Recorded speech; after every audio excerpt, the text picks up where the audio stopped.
శ్రీవారి దర్శనం కోసం వచ్చిన భక్తులపై పోలీసులు లాఠీలు జొల్లిపించారు. భక్తులు అశేషంగా తరలి రావడంతో తిరుపతి అలిపిరి వద్ద తోపులాట జరిగింది. భూదేవి కాంప్లెక్స్ వద్ద టికెట్ల కోసం భక్తులు భారీగా రావడంతో క్యూ లైన్లో తోపులాట జరిగింది. భక్తులను నియంత్రించడంలో విఫలమైన భద్రతా సిబ్బంది లాఠీచార్జ్ చేశారు. కవర్ చేస్తున్న సాక్షి ఫోటోగ్రాఫర్స్ ని విజిలెన్స్ సిబ్బంది అడ్డుకున్నారు. సాక్షి ఫోటోగ్రాఫర్ సెల్ ఫోన్ లాక్కున్నారు.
సామాన్యుడికి దర్శనం తీసుకోవడం చాలా కష్టం అవుతుంది.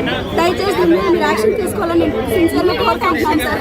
యాక్చువల్లీ ప్రాపర్ తెలుగు అమ్మాయి, తిరుపతి అమ్మాయి అయినా నేను బెంగళూరు నుంచి వచ్చాను సార్. కానీ ఇక్కడ అమ్మ లేడీస్కి కానీ ఎవరైతే జనాలు ఉన్నారో సామాన్యుడికి కానీ మేనేజ్మెంట్ సరిగ్గా చూడట్లేదు. బ్లాక్లో టికెట్లు అమ్ముకుంటున్నారు. పోలీస్ వారి శాఖ వారి బిహేవియర్ బాగలేదు. అసలు ఏ రెస్పాన్సిబిలిటీ లేదు. టికెట్లు ఉన్నా కూడా లేవని చెప్పి మమ్మల్ని బయట గెంటేశారు. క్యూలో ఉండాలని బయట పంపించేశారు. దయచేసి డిప్యూటీ సీఎం గారిని రిక్వెస్ట్ చేస్తున్నాను. దీని మీద యాక్షన్ తీసుకొని మేనేజ్మెంట్ వారిని కొంచెం సరి చేయాల్సిందిగా సామాన్య భక్తులు ఇక్కడైతే బాగాలేదు సార్. వర్స్ట్ గా ఉంది సార్. ఎందుకంటే క్యూలోకి ఎన్నిలో ఉన్నది టికెట్లు పెట్టుకొని కూడా 610 టికెట్లు ఉన్నాయని తెలిసినా కూడా టికెట్లు సిఐసార్ అడుగుతున్నా కూడా టికెట్లు లేవని ఎవరి నోటి నుంచి రాలేదు. సైలెంట్ గా ఎవరికి వాళ్ళు తప్పించుకుంటున్నారు. పోలీస్ శాఖ వారు సామాన్య భక్తులకు చెప్తున్నారు కానీ పక్కన ఎవరికి చెప్పట్లేదు. ఏమయ్యా టికెట్లు ఉన్నాయా వాళ్ళు ఏం చెప్పరు. వీళ్ళు అక్కడి నుంచి పంపించేస్తాం. ఏమంటే మమ్మల్ని విసుక్కుంటున్నారు. ఏమని చెప్పలేదు. అది ఉన్నాయని చెప్తారు, మాకు లేవని చెప్తారు. సిఐసార్ అడిగితే లేవని ఖచ్చితంగా చెప్పరు. నాకేమి చెప్పట్లేదు.